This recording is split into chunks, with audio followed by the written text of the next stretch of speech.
There is one pretty critical thing you're going to want to figure out in your boating lifestyle pretty early on, like before you even buy a boat. And that is, when you go out there boating, will you be one of those people who will be out there boating by yourself, having to get everything taken care of on your own, or will you be like this crew where you'll always have a few extra hands around, making things a little easier to get going? And today we're going to discuss a little about that. Welcome back, crew, to this week's episode of Boneheaded Boaters of the Week. Now, I know it may not be something you might think of, especially in that early part of your boat buying process, but one of the reasons it's something you're going to want to determine is because you're going to want to figure out if you're able to actually manage the boat on your own, or if you're going to always have to invite friends out there with you to try and give you a hand getting the boat launched. And let's be honest, if you're inviting friends out there to give you a hand, that one's not going to always turn out the way you think.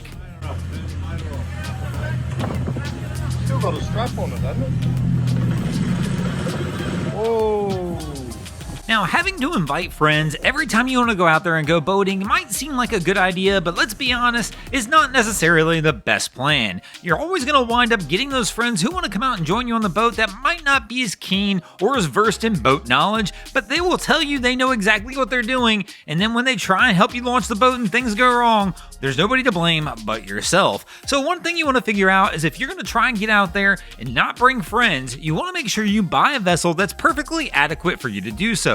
The last thing you want to do is buy a vessel that's too big or too difficult for you to launch on your own, and you always have to have somebody there. It's going to limit the amount of time you get to go out there and enjoy your boat. Versus going out and buying a vessel that's very easy to manage and launch on your own, it definitely eliminates some of the headaches of having to deal with those friends who like to overindulge and tell you they know how to do things a little better than they do. Like that one friend you know who says, "I got you, I've been backing boats down ramps for years. I know exactly how to do this one," only to see that their method is definitely not the approved method to do so. Now, don't get me wrong, just because you're going to go boating by yourself doesn't mean you have to buy a small little dinghy. You can still buy an appropriate sized vessel for the task you plan to do, but just expect if you buy a little bigger boat, you're probably going to face a few additional challenges. Now, one of the things you can do if you decide you're going to go out there and boat on your own versus always having somebody with you, well, that is you could go out there and keep your boat on the water. Now, that might seem like a great idea at first, but it's not always the best option, especially if you're somebody who enjoys to see different things by boat.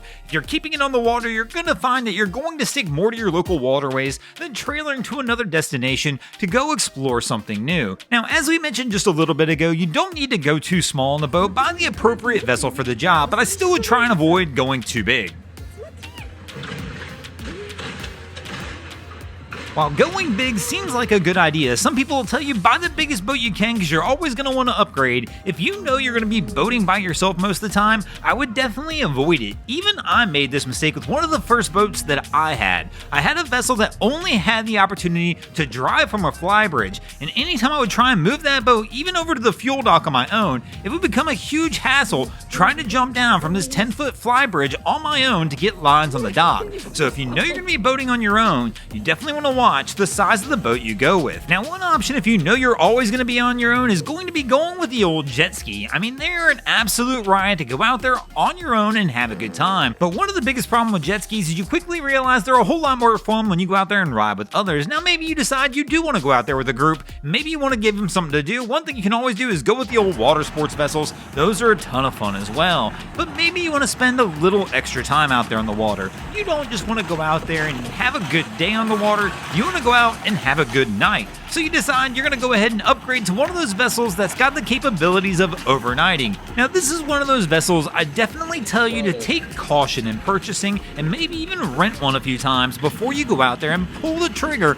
on a big vessel with accommodations. And the main reason I say this is it is definitely one of the most difficult vessels you can use on your own. They are extremely big in most cases, difficult to tow in most cases, meaning that they wind up spending their entire life on the water and tend to be some of the quickest vessels to start to deteriorate and break down if not being used. And if you find yourself by yourself a lot of times, these vessels wind up in the scrapyard. Thanks for watching, crew. Hope you enjoyed this episode of Boneheaded Boaters of the Week. If you ever seen anything crazy happening on your waterways, be sure to hit us up on Facebook or Instagram and let us know, and you might see your stories over here. And if you guys haven't already, go ahead and drop an anchor on the subscribe button.